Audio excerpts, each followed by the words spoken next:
So I recently started rereading a book that I had read quite a few years ago by Dale Carnegie called How to Win Friends and Influence People. And as I was reading it, my wife used to make fun of me the first time I read it, saying, "Oh, Gerald, is that because you don't have any friends and you don't know how to influence people?" I'm like, "Come on, I have like 3 friends, so give me a break on this one."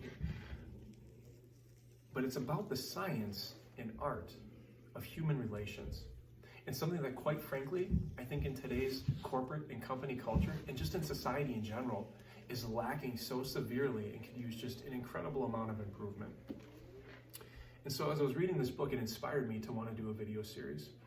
And I want to tell you, as I was putting this plan together, before I even got started, I blew it. Absolutely sailed the sailboat on this one, and I'm going to explain how. So as I was getting ready to do this, the day that I was putting my plan together, I decided to do my morning workout at a different location than I normally do, and it was a little bit further away. So it took me longer to do the workout. I didn't get home at my normal time, and of course, my wife is asking the question of, "Well, where are you? What's going on? Why aren't you home yet?" I never thought to tell her what I was doing, and I didn't think I had to. I'm a grown man. I don't need to explain these things. So when she calls me and we're talking on the phone, she's like, "Well, why did you do that?" And I'm getting irritated with her as she's asking me these questions. I'm like, why do I have to explain myself? I'm a grown man. If I want to go work out somewhere different and do it a little bit longer, why do I need to tell you that? Why can't I just go do that? Wrong answer, let me tell you that. I get home and I'm off. So when I'm home, I'm trying to find some things to put together this video series, and I'm looking for a notebook. Something you would think would be easy to find, and I couldn't find one in our house. So I'm asking my wife when I came across a couple, "Are you using these for anything? Do you mind if I use them?" She goes on to ask me, "Why do you need a notebook?" And you would think that it would be a really simple response from me just to explain, "Hey, I just want to take some notes." Nope. Pride got in my way again, and the first thing that comes out of my mouth is, "Why do you need to know why I need a notebook?" Not something you want to say to your wife. Let me tell you, from a husband to other husbands out there, do not ever say that to your wife. As I'm continuing to plan for this, you would have thought I would have learned the first 2 times as I was striking out here. I'm on strike 2. The next thing I need is a stand to hold my phone so I can make the video.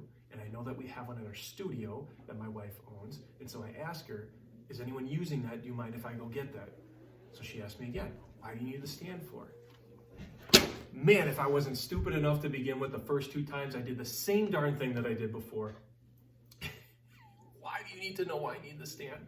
And I just got really irritated and really defensive. And, this conversation is going horribly wrong. So I storm downstairs and I'm getting my stuff ready, and I get downstairs and I pick up the book. The opening line, "If you want honey, don't kick over the beehive." Not only did I kick over the beehive, I tackled it to the ground, picked it up, and punted it. Something that I'm talking about doing a book on the art and science of human relations, and I just completely failed at it before I even got started. So the focus of this first chapter is talking about how, if you want to influence people, don't criticize, condemn, or complain. And let me tell you, I completely missed the entire concept of that by both criticizing and condemning my wife for asking me simple questions. So as I get downstairs, I realized how stupid I was. And I had to swallow my pride. And I went upstairs and I looked at my wife and I gave her a big kiss. And she looks at me and she goes, "What is that for?" And I said, "Carrie, I'm sorry. I was being stupid. I know you didn't mean anything of it. I shouldn't have acted the way that I did. Again, I'm stupid and I'm sorry." She looked at me, and I won't forget it. She said 2 words, and she didn't have to say anything else because the look said the rest of it. She said, "You're right."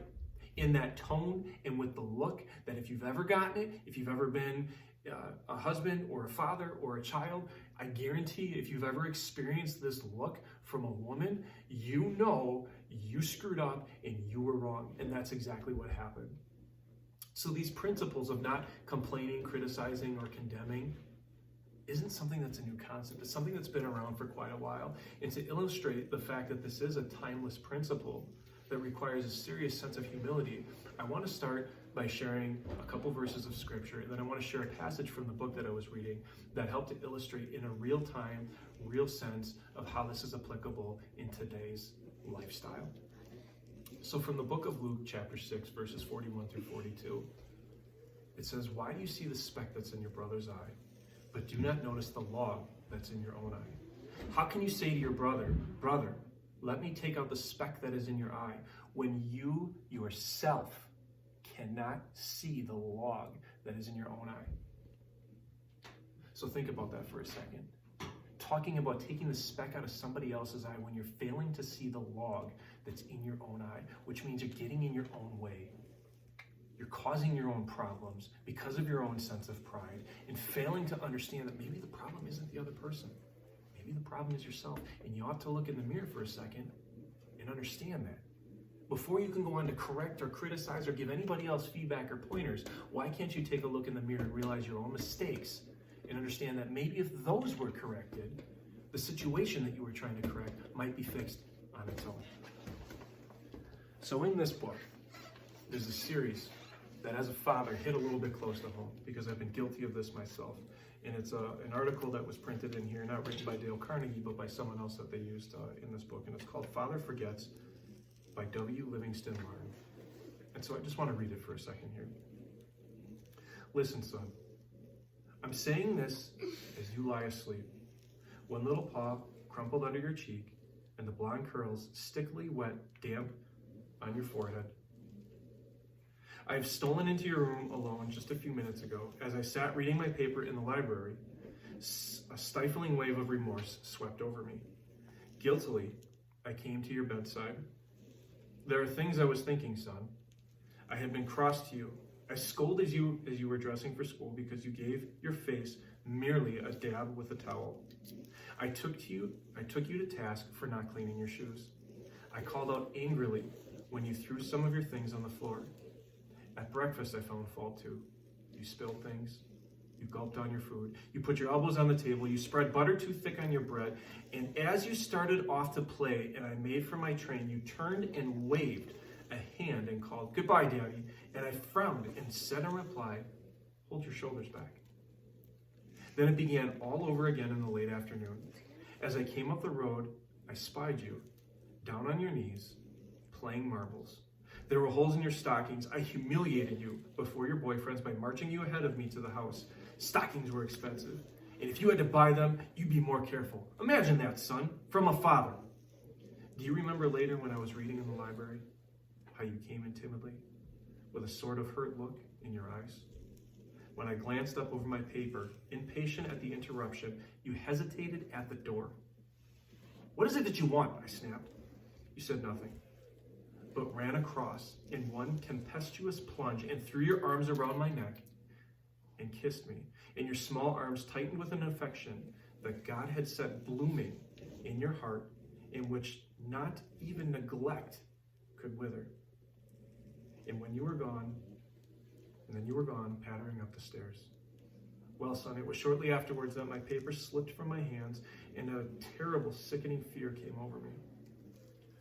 What has habit been doing to me? The habit of finding fault, of reprimanding. This was my reward to you for being a boy. It was not that I did not love you. It was not that I expected too much of youth. I was measuring you by the yardstick of my own years. And there was so much that was good and fine and true in your character. That little heart of you was as big as the dawn itself over the wide hills.